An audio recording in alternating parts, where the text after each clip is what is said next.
அது நாளைக்கு விமர்சனம் என்னன்னா கூப்பிடும் போது வந்து உங்களுக்கு படம் பிடிச்சிருந்ததுன்னா நீங்க என்ன வேணாலும் நெகட்டிவா பாசிட்டிவா உங்களுக்கு என்ன வேணாலும் பேசுங்கன்னு சொன்ன நபர் நாளைக்கே விமர்சனம் போட்டுருவீங்களா அப்படின்னு.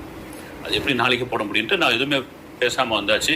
வந்த பிறகு என்னன்னா படத்தை பத்தி நான் விமர்சனம் பண்ணேன். அதுல ஒரு வார்த்தை என்ன குறிப்பிட்டு இருந்தேன்னா, இந்த படத்தை எனக்கு நான் ரிவ்யூவில் சொல்லல.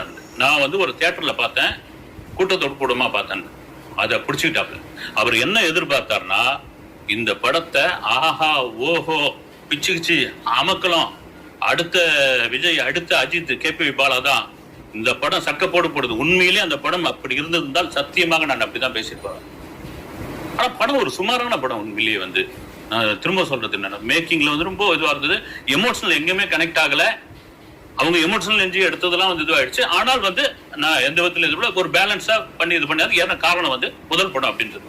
ஏன்னா முதல் படத்துல வந்து அப்படி நீங்க சிவாஜி கணேசன் நடிக்கிறதுல ரேஞ்சுக்குலாம் நடிக்கணும்னு அவசியம் எல்லாம் கிடையாது.